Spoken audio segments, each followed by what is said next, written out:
In the local news, this country's former Prime Minister, Sir James Mitchell, says the allowance given to parliamentarians from the Grenadines is nothing new.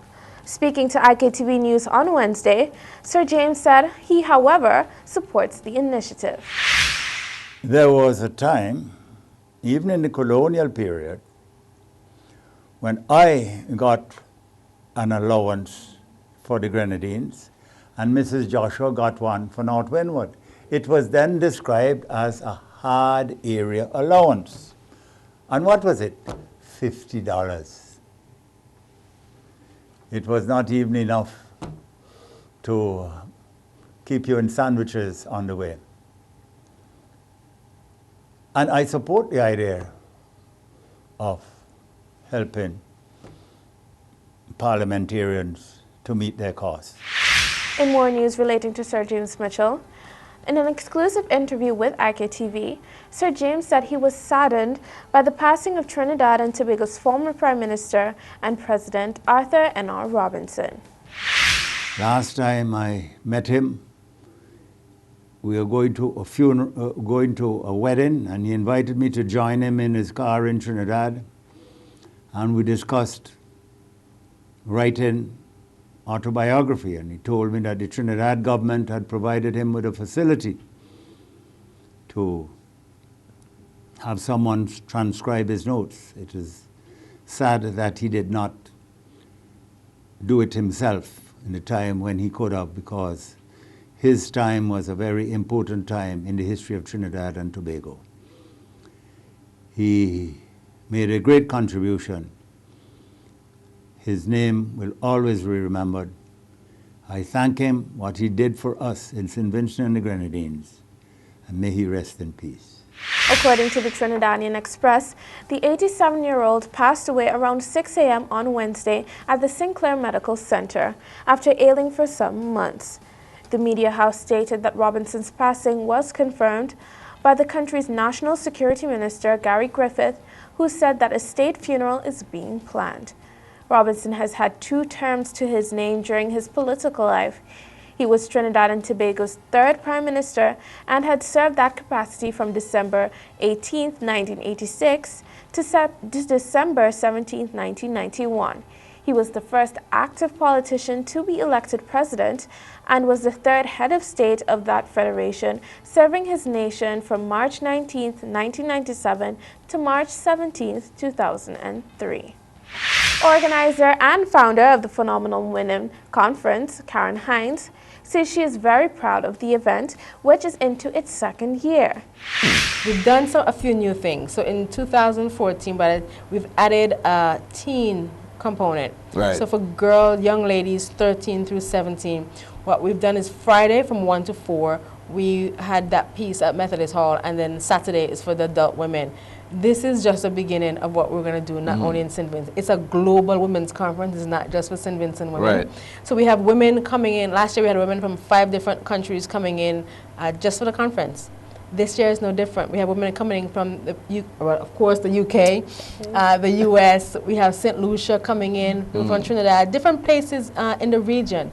And we want to build on that in the coming years, because we believe that it's important, again, to have information available. And women like to share. So we're going to share our personal and professional journeys so we can build a better lives, not just for ourselves, but for our communities and our families as well. This year's conference is being held under the theme, Seeing New Possibilities, and will be held at the Methodist Church Hall in Kingstown from April 11th to April 12th. In more local news, Kyle James, a former student of the St. Vincent Grammar School, was named the top male performer for 2013 at the National Awards ceremony organized by the Ministry of Education. Kayla Barrett of the Girls High School was named top female performer. On Tuesday, parents, teachers, and students gathered at the Methodist Church Hall to witness the presentation of achievement awards to students who excelled in the Common Entrance and CSEX exams last year. Awards were also presented to the top 10 performers in the Common Entrance exams: Jean Paul Baker, Kelsey Allen, and Anika McMillan from the Kingston Preparatory School, Ariana St. Luce from Caliqua Anglican, Soraya Jackson from Lodge Village Government School, Zoe Porter from Windsor Primary, Delon Ned from St. Mary's RC, Kyle De Silva from Richland Park Seventh-day Adventist, Anthony Oren from Mustique Government School, and Janique Nichols from the Bible Government School all received awards. Other awards were presented to the Sandy Bay Secondary School for the most improved results. School with best result after remediation went to the Emmanuel High School, Mesopotamia, and school with the best CSEC result went to the Girls High School. There were also awards for the top performers of each secondary school and commendable performance after remediation. The National Emergency Management Organization, NEMO, will host 2 consultations this week to present a draft Comprehensive Disaster Management CDM policy and strategy for 2014 to 2023, developed by NEMO in collaboration with the Caribbean Disaster Management Agency, CDMA. According to a news release issued by NEMO, the CDM policy framework emphasizes preparedness on the part of the government, individual sectors, communities, stakeholders, and individuals for targeted CDM activities. The St. Vincent and the Grenadines CDM Strategy and Performance Framework 2014 to 2023 is designed to support the achievement of the goals and objectives of the National Economic and Social Development Plan, the release further stated.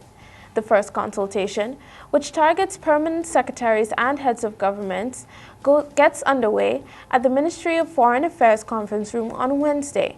The second consultation, which targets other stakeholders in disaster management in St. Vincent and the Grenadines, will take place on Thursday at the National Insurance Services Conference Room.